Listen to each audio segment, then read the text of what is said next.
வருகிற 28ஆம் தேதி தவிக தலைவர் விஜய் தனது சூறாவளி தேர்தல் பரப்புரையை மேற்கொள்ளவிருக்கிறார். பல புதிய அதிரடி அறிவிப்புகளை விஜய் வெளியிடுவார் என எதிர்பார்க்கப்படுகிறது. விவரங்களை வழங்குவதற்காக எமது செய்தி தலைமை சண்முகசுந்தரம் இணைப்பில் இருக்கிறார். சண்முகசுந்தரம், வணக்கம்.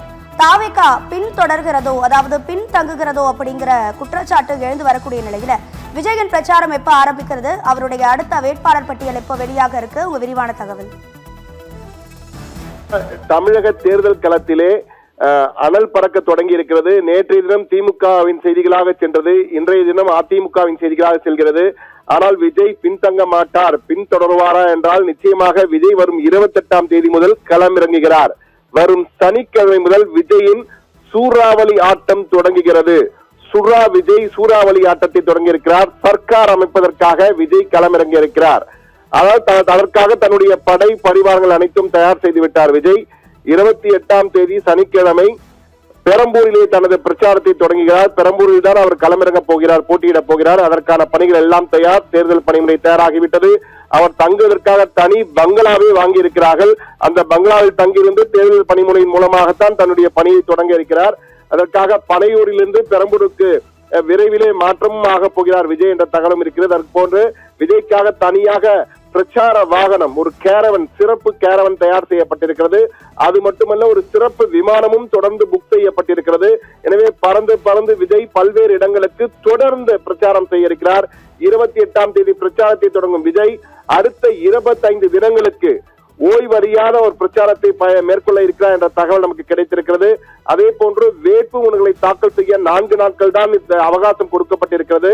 எனவே இந்த 4 நாட்களுக்குள் அதற்கேற்ப வேட்பாளர் பட்டியலும் இப்போது விஜய் தயாராக்கிவிட்டார். வரும் சனிக்கிழமையே வேட்பாளர் பட்டியலும் அறிவிக்கப் போகிறார் விஜய் என்பதுதான் கூடுதல் தகவல். முதற்கட்ட வேட்பாளர், 2ஆம் கட்ட வேட்பாளர் எல்லாம் கிடையாது. மொத்தமாக 234 தொகுதிகளுக்கும் வேட்பாளர் பட்டியலை அறிவிக்கப் போகிறார் விஜய். அது மட்டுமல்ல, ஏற்கனவே மகளிர் தினத்தன்று மகளிருக்காக சிக்ஸர், சூப்பர் சிக்ஸர் ஒரு அடித்தார். ஒரு மகளிர் சிக்ஸர் என்ற வகையிலே 6 அறிவிப்புகளை கொடுத்திருந்தார். 2500 ரூபாய் உதவித்தொகை வழங்குவது, மகளிர் உரிமை தொகை வழங்குவது, அதே போன்று பெண்களுக்காக பல திட்டங்களை, தாய்மாமன் சீர் என்று அறிவித்தார். பல அதிரடி திட்டங்களை அறிவித்த விஜய் மேலும் பல ஒவ்வொரு கூட்டத்தின் போதும் அதிரடி அறிவிப்புகளை வெளியிட இருக்கிறாராம்.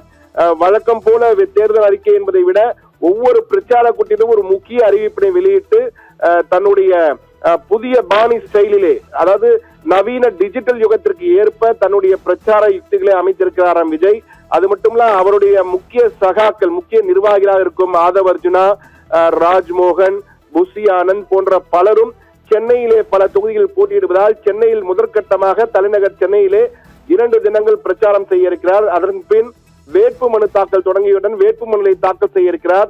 வேட்பு மனு தாக்கல் செய்த பிறகு பறந்து ஒவ்வொரு மாவட்டமாக, முதலில் தெற்கு, பிறகு மேற்கு, பிறகு மத்தி, அதன் பின் வடக்கு மாவட்டங்கள் என ஒவ்வொரு மாவட்டங்கள், ஒவ்வொரு மண்டலமாக சென்று தன்னுடைய தவிக வேட்பாளர்களுக்காக வாக்கு சேகரிக்க இருக்கிறார் விஜய்.